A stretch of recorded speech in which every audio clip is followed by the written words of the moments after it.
I'm gonna try all that again.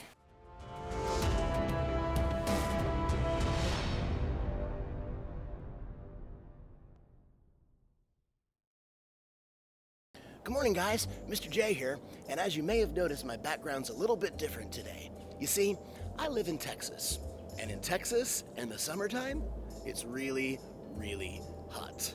But when the fall finally gets here, it's still really, really hot.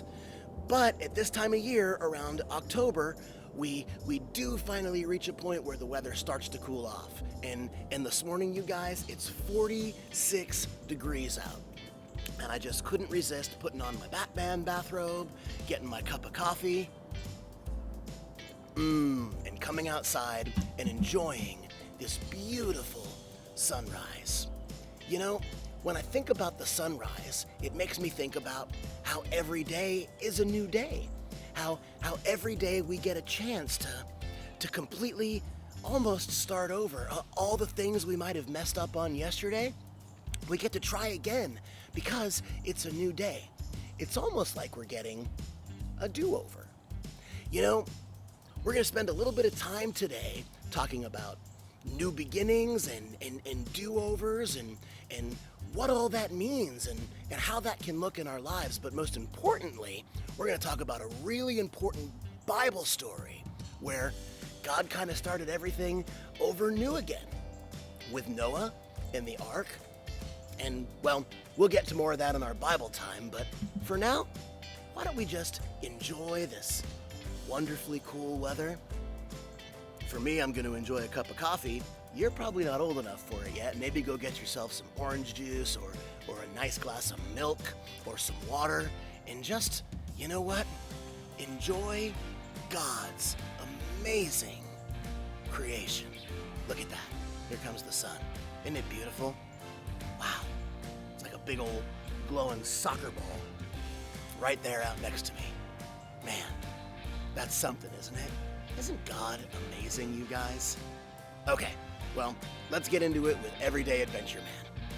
Here we go. Let the adventure begin.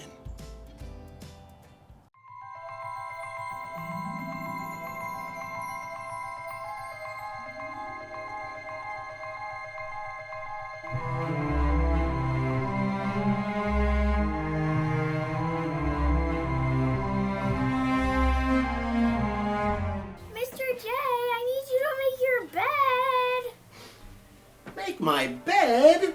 Oh man, I don't want to make my bed. Making my bed is boring and besides, what's the point? I mean, I'm just gonna get in my bed again tonight and mess it all up.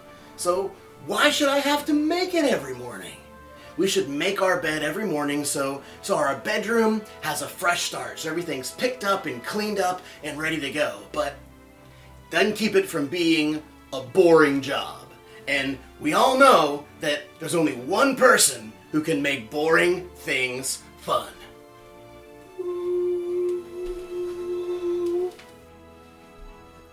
Spider-Man!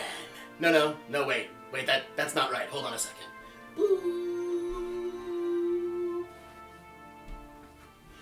Everyday Adventure Man. He takes boring things and makes them fun. Well, if we're gonna make this bed, there's a couple of things we're gonna have to watch out for. The first thing we have to watch out for is the sneaky blanket of sleepiness. You see, it slithers up to your feet when you least expect it, and it grabs you, and it tries to pull you back into bed and get you to go back to sleep. Watch out, there it is now! Whoa!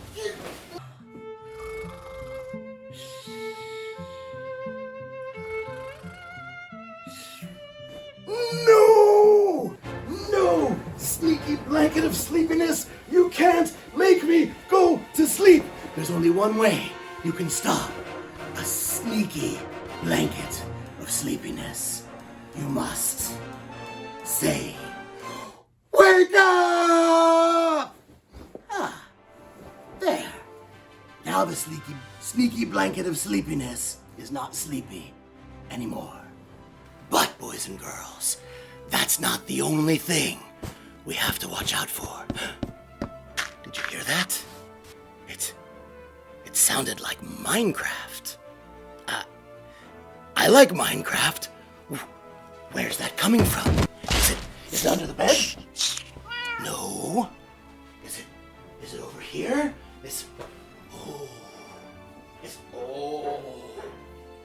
There it is, boys and girls. The iPad of distraction. I'm gonna play some Minecraft! Ooh, do you like my sword? No, come on. I got mine for some diamonds and some gold and... I said make your bed! Right! I'm supposed to be making the bed. I can't get distracted. It's so easy to get distracted by all the things we have going around us, especially iPads and Minecraft. But everyday adventure man must be stronger than that and get the bed made. Here we go. iPad of distraction. Away with you! All right, now, there's one other thing that I'm told I have to be careful of. Have you ever heard of the boomerang banana? Honestly, I had never heard of it until just recently myself, but somebody told me that in this house, many, many years ago, a banana was thrown, and that it's a magical boomerang banana that just flies all around everywhere. Now that sounds a little bit silly, doesn't it, boys and girls? Just a banana flying around everywhere and just, never stopping. It sounds awfully silly, but what's that?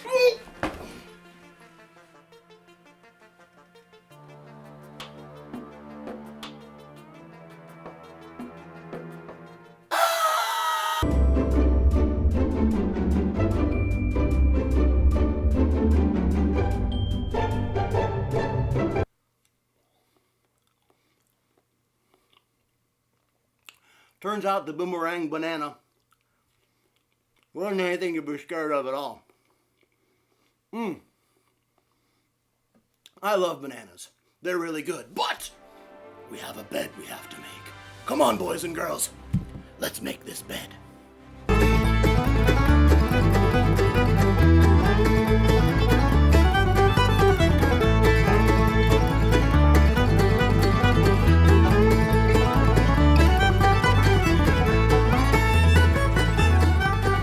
Ta-da!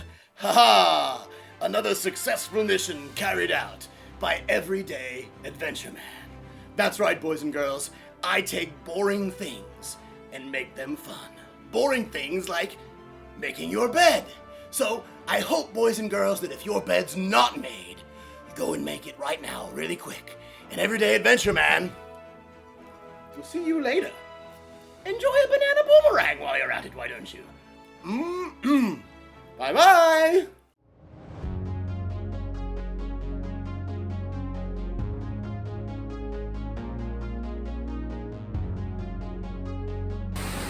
Hey guys, welcome to Bible Time with Mr. J.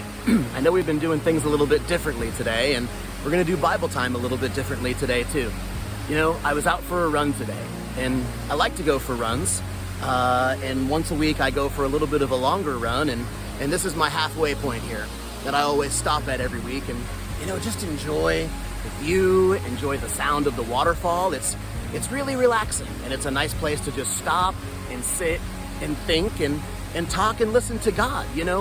Just like physical exercise is important for our body, spiritual exercise is important too to help us keep a good relationship with God, and we do that by reading our Bibles, by praying, and by just talking with God whenever we can.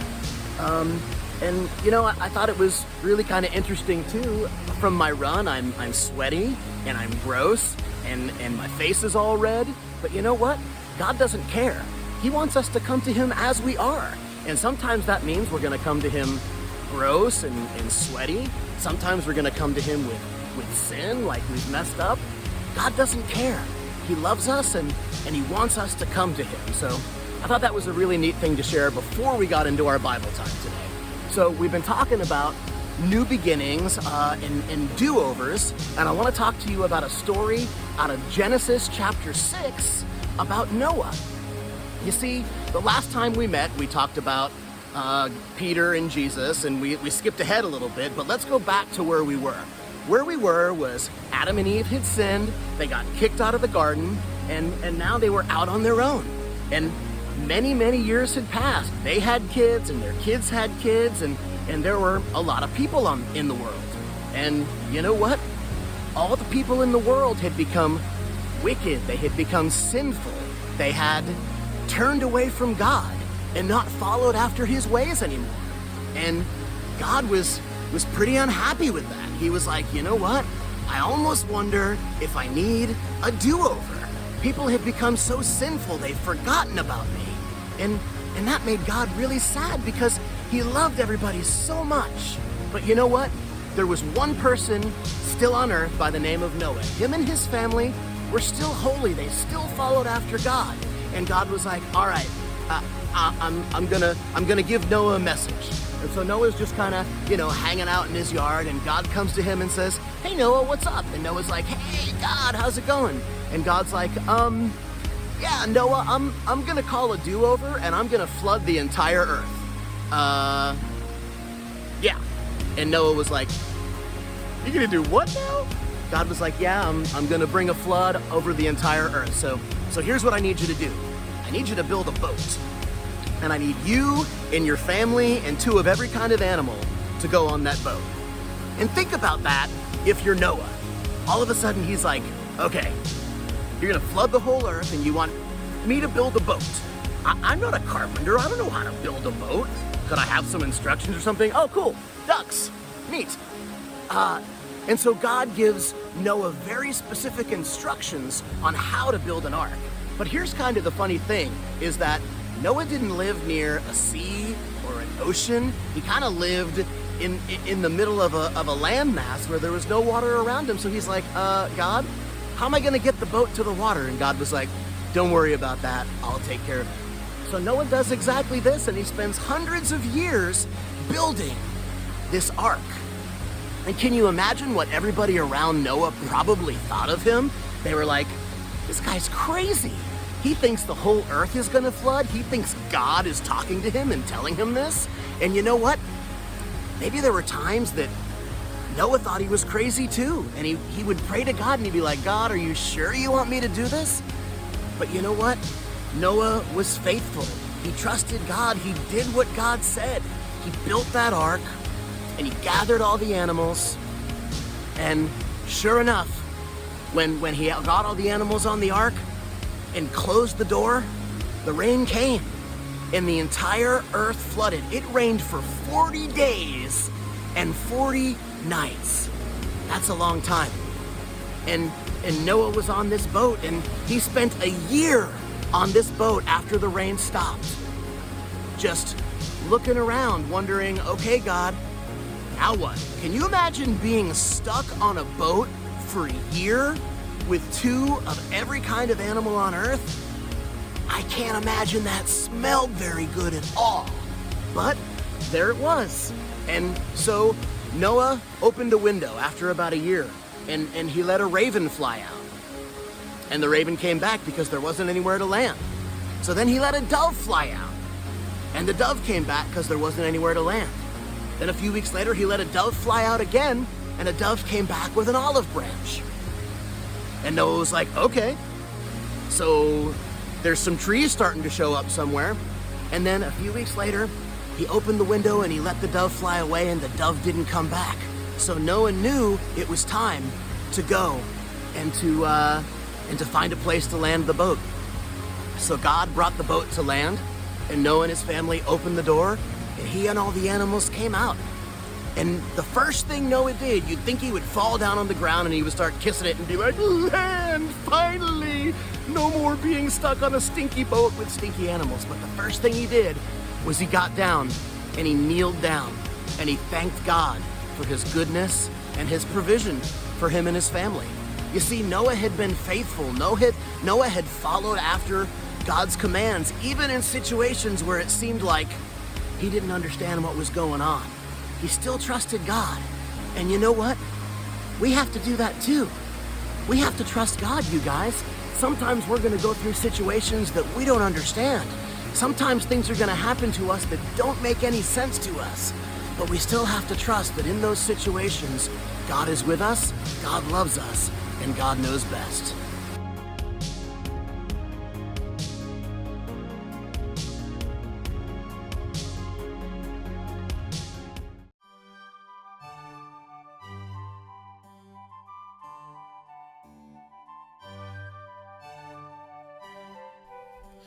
Hello, boys and girls. This is Colonel StuffyPants McSnootyPie welcoming you to another episode of Multiple Choice Manners.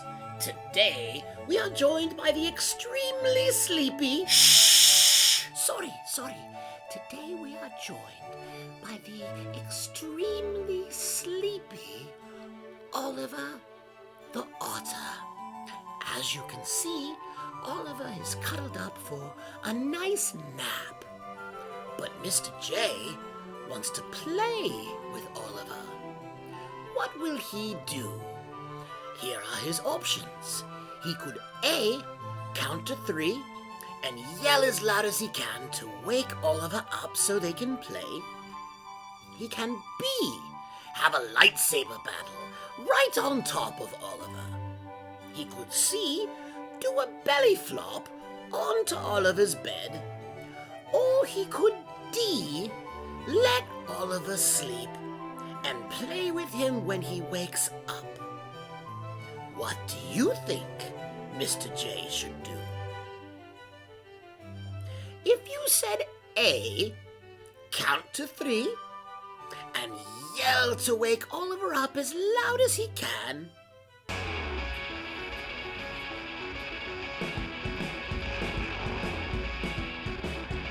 Hey, Ollie, are you awake? You are wrong.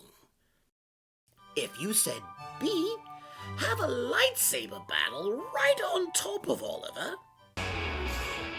Lightsaber battle!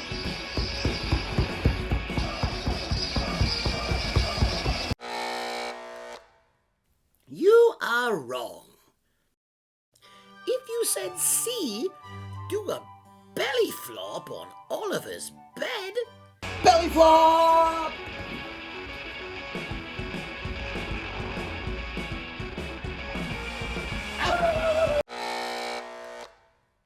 You are wrong.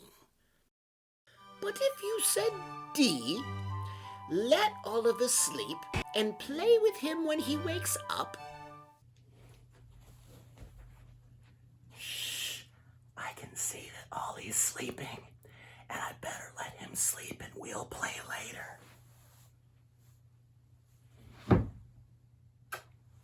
Good night, Ollie. You are right. You know, boys and girls, sometimes it can be very difficult to wait for the things that we want. But we have to be willing to think about others and not just ourselves.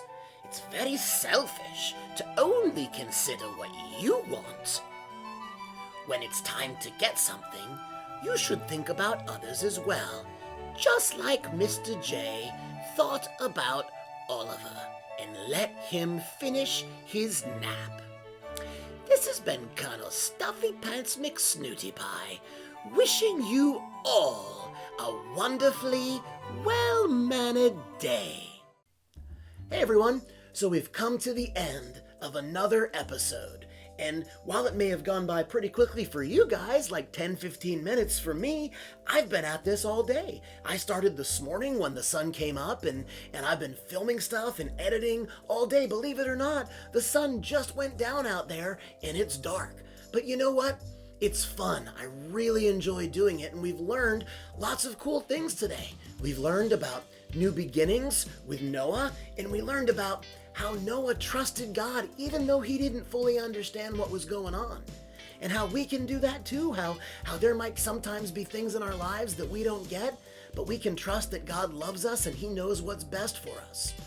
With Everyday Adventure Man, we We learned that, as always, he can make boring things fun, but we learned, about making our bed every day and how maybe we don't understand why our parents are telling us to do something, but we need to obey them and do it anyway.